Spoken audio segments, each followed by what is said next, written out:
가룟 유다가 떠난 후에 예수님께서는 본격적으로 제자들을 가르치시기 시작합니다. 제자들은 예수님을 통해 참된 지식과 능력을 전수받게 되지요. 이것은 우리가 알아야 할 참된 지식과 능력입니다. 이 가장 중요한 지식은 예수님을 아는 것이 바로 하나님을 알고 섬기는 길이며, 예수님을 따르는 것이 곧 하나님의 권능을 행하는 방법이라는 사실입니다. 제자들뿐만 아니라 모든 유대인에게 하나님을 믿어야 한다는 사실은 너무나 당연합니다. 그런데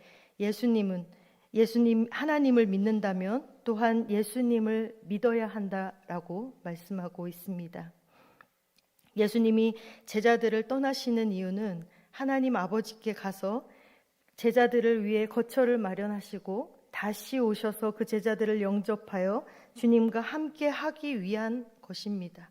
그러나 도마는 예수님이 어디로 가는지 자신들은 알지 못한다고 말합니다. 내 아버지 집으로 간다라는 예수님의 말씀을 이해하지 못해서가 아니라 그 실제적인 의미를 알지 못했기 때문입니다. 이에 예수님은 내가 곧 길이요 진리요 생명이니 라고 선언하십니다. 예수님이 아버지께로 가는 길이며 예수님을 알면 곧 아버지 하나님을 알고 보는 것이다 라고 말씀을 하십니다. 도마는 아버지 집, 예수님이 가시는 곳이 어디냐라고 물었지만 예수님은 그곳에 도달하는 방법을 말씀하여 주십니다. 도마가 그 목적지가 어디인지 알았다 하더라도 거기에 도달하기 위해서는 예수님을 믿고 그분의 길을 따르는 수밖에 없다라는 것을 알려주고 계시지요. 유대인들은 하나님을 섬기기 위해 성전에 가서 제사를 드리고 율법을 연구하고 율법에 기록된 세세한 항목들을 철저히 지켜왔습니다. 또한 이후에도 많은 사람들이 하나님이라는 목적지를 설정한 후에 자신의 나름대로의 길을 찾아 그곳에 이르려고 하였습니다. 그러나 예수님을 알고 믿는 것 외에 다른 어떤 방법으로도 하나님께 나아갈 수 없습니다.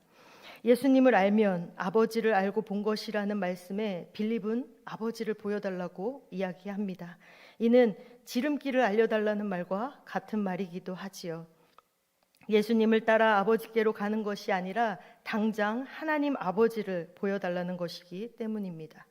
그러나 예수님은 이에 대하여 자신을 본 자는 아버지를 보았다라고 말씀하십니다.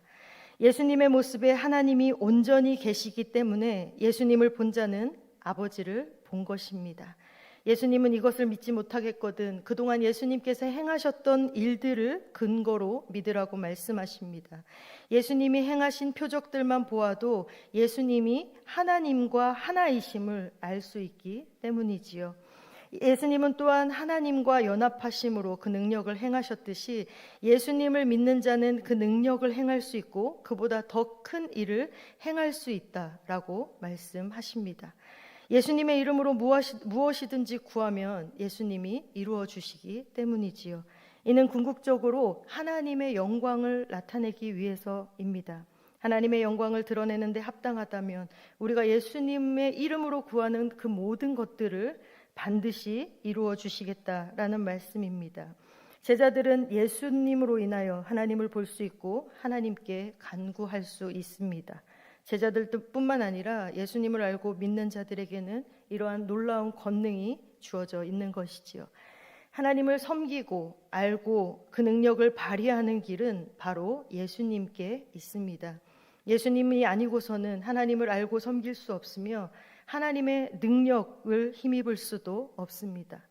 많은 사람들이 엉뚱한 목표를 향하여 자기의 소견에 옳은 대로 길을 선택하며 멸망의 길로 걷고 있지만 우리는 참 하나님께 가는 유일한 길이 오직 예수 그리스도뿐임을 믿어야 할 것입니다.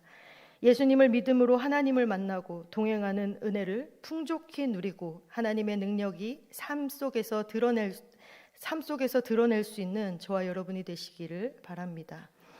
앞에서는 예수님이 제자들을 떠나셔서 아버지께로 간다고 말씀하십니다. 15절 이후에서는 예수님이 제자들에게 가셨다 다시 오신다라는 사실을 강조하고 있지요. 예수님의 오심은 세 가지의 모습으로 나타날 수 있습니다. 그것은 바로 성령님을 통해, 그리고 부활을 통해, 그리고 말씀을 통해 나타난다라는 것입니다. 그런데 이 세 가지는 모두 예수님의 사랑을 근거로 하고 있습니다. 예수님의 새 계명이 무엇입니까? 서로 사랑하라입니다. 예수님을 사랑하는 자들만이 이 계명을 지킬 수 있습니다.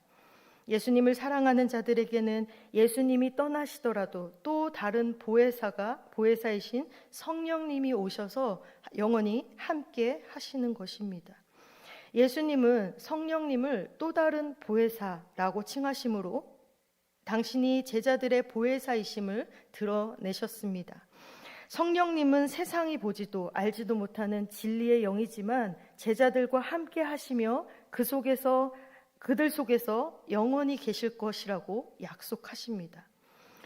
성령님은 예수님과 동일하게 그 제자들과 함께 하시며 그들을 보호하셨습니다. 예수님은 육체로는 제자들을 떠나시지만 다른 보혜사이신 성령님을 통하여 제자들을 보호하셨습니다.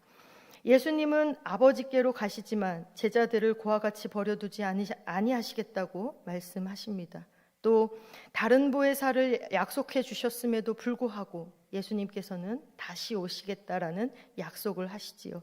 이것은 부활하셔서 다시 제자들에게 오실 것을 예언하는 말씀이기도 합니다.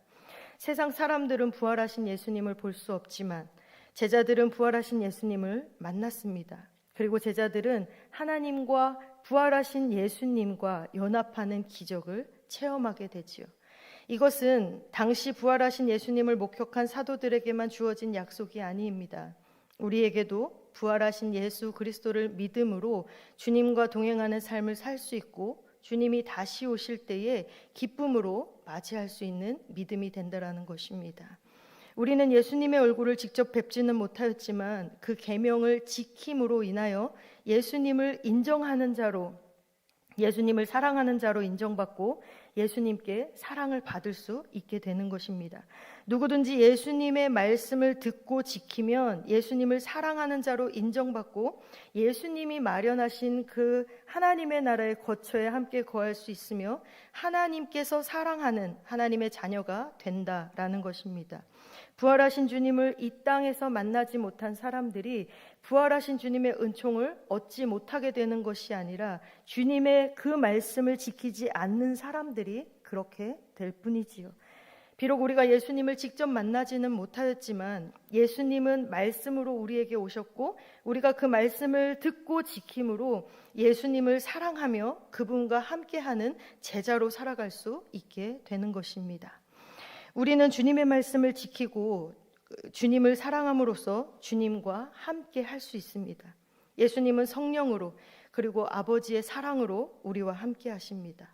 주님께서 우리에게 주신 계명, 곧 서로 사랑하라라는 그 세 계명을 지키는 자들 안에 성삼위일체 하나님이 함께 하시며 사랑과 은혜를 베풀어 주시는 것입니다. 우리에게 맡겨주신 사명 아주 단순합니다. 그것은 마음과 뜻과 힘과 목숨을 다하여서 주님을 사랑하고 또 서로 뜨겁게 사랑하는 것입니다.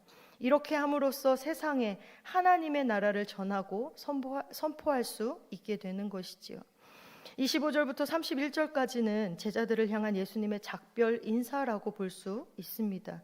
예수님은 마치 어린아이를 두고 전쟁터로 떠나가는 아버지와 같이 자녀들에게 당부하는 것처럼 제자들을 준비시키십니다. 우리는 여기서 예수님이 제자들을 얼마나 사랑하셨는지를 깊이 알 수가 있는 것이지요. 예수님께서는 떠나셔야 하는 때가 가까이 오자 어떻게든 제자들을 준비시키셔서 세상과의 싸움에서 흔들리지 않고 승리할 수 있기를 바라셨습니다.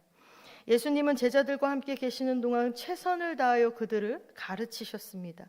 이제 떠나신 후에는 보혜사 성령님이 그들과 함께 하시며 그들을 가르치실 것이라고 말씀하십니다. 예수님이 하나님의 보내심을 받은 것처럼 성령님도 아버지의 보내심을 받았는데 성령님은 예수님의 이름으로 보내심을 받았다는 것이 조금 다를 뿐입니다. 예수님은 아버지의 뜻을 신실하게 전하셨고 성령님은 모든 것을 가르치시되 예수님이 가르치신 것을 생각나게 하시는 사역을 감당하신 것이지요. 이처럼 예수님은 제자들을 떠나시지만 성령님을 통하여 여전히 제자들과 함께 하셨습니다. 우리를 사랑하신 예수님은 우리를 고아와 같이 결코 버려두지 않으시고 지금도 성령님을 통하여서 우리와 함께 하시며 우리를 인도하고 계신 것입니다. 예수님은 제자들에게 평안을 끼친다고 말씀하시는데 이것은 작별 인사로 보여집니다. 지금도 유대인들은 만날 때나 헤어질 때 곧 샬롬, 평안이라고 인사하지요. 그런데 예수님은 이 작별 인사에도 깊은 의미를 담으셨습니다. 세상의 평안과 다른 예수님의 평안을 누리고 그 가운데 근심하거나 두려워하지 말라는 축복의 인사가 포함된 것이지요. 예수님은 또한 다시 오실 것을 재확인하시면서 예수님을 사랑하는 자들은 예수님이 하나님께로 간다라는 사실을 기뻐할 것이라고 말씀하십니다. 예수님은 본래 하나님이시기 때문이지요. 예수님의 말씀에는 제자들을 걱정하고 사랑하시는 마음이 가득 담겨져 있었습니다. 실로 예수님은 그 제자들을 끝까지 사랑하시는 분이십니다. 그리고 그 사랑으로 우리에게도 다가오십니다. 이제 예수님은 세상의 임금, 세상의 힘에 의해 잡히실 것입니다. 하지만 예수님은 그 세상의 힘을 개의치 않으십니다. 세상의 힘을 두려워하거나 세상의 권세에 좌우되지 않으십니다. 세상의 뜻에 따라 세상의 힘과 권세에 잡히고 죽임당하는 것이 아니기 때문이지요. 모든 일이 하나님 아버지의 뜻대로 이루어진다라는 사실을 세상에 알게 하시려고 스스로 그들에게 잡히실 뿐입니다. 그 깊은 진리를 아직 깨닫지 못한 제자들은 예수님이 체포되실 때에 그리고 십자가에 달리실 때에 크고 놀라고 두려워하였습니다. 그래서 예수님은 이 일이 일어나기 전에 미리 말씀하셨지요. 예수님은 가룟 유다가 그 방을 떠나기 전에도 그와 같은 말씀을 하셨습니다. 제자들을 사랑하신 주님은 그들도 하나님의 뜻을 믿음으로 받아들이기를 원하셨던 것이지요. 우리를 향한 주님의 사랑은 우리를 하나님의 뜻에 순종하도록 이끌어 가십니다. 예수님은 제자들을 생명을 다해 사랑하셨습니다. 아버지의 뜻에 따라 십자가를 지셔야 한다는 사실을 아시고도 당신을 잡으러 오는 자들을 향해 나아가실 때에 예수님의 마음은 뒤에 남을 제자들에 대한 걱정과 사랑으로 가득하였습니다. 주님은 이처럼 모든 것을 다해 제자들을 끝까지 사랑하시고 지금도 동일한 사랑으로 우리를 사랑하고 계십니다. 다만 우리는 다 죄인이기에 각자 제 길로 가지요. 여전히 어두움을 향하여, 죄를 향하여, 그리고 멸망을 향하여 말이지요. 우리에게 주어진 역사와 전통과 질서를 무시한 채 자신의 소견에 옳은 대로 살아가는 사람들에게는 예수님의 계명, 서로 사랑하라는 이 말씀이 더욱 무겁게 느껴질 것입니다. 아니, 예수님을 알지 못하고 그 사랑을 경험해보지 못한 자들에게는 그저 소리나는 구리와 같고 울리는 꽹과리가 되겠지요. 그렇기에 그런 사람들은 본능적으로 그 하나님의 계명을 미워할 수밖에 없습니다. 미워하고 싫어하지요. 그러니 그 계명을 그 하나님 사랑하라는 말씀을 따를 수 없는 것입니다.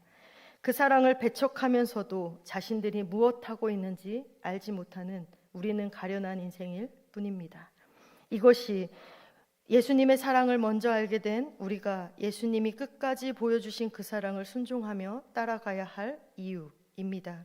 큰 사랑으로 함께 하셨지만 그 사랑을 알지 못하고 깨닫지 못하며 수도 없이 배신하는 우리를 위해 포기하지 않으시고 보이신 그 사랑, 그리고 또 다른 보혜사이신 성령으로 말씀으로 여전히 나의 소견에 옳은 대로 행하는 우매하고 어리석은 우리의 삶을 견인하시니 저와 여러분이 오늘도 주신 이 말씀에 나를 쳐서 복종시키며 그 사랑을 행하기 위해 발버둥치며 살아가고 있는 것입니다. 오늘도 이 말씀을 전하며 또 들으며 마음으로 사랑할 수 없는 사람을 떠오르게 하시는 거룩한 부담감이 저와 여러분을 견인하시는 보혜사 성령이자 나와 함께 하시는 말씀이신 예수님의 위로임을 믿고 믿음으로 순종하는 하루가 되시기를 주님의 이름으로 축복합니다. 기도하겠습니다.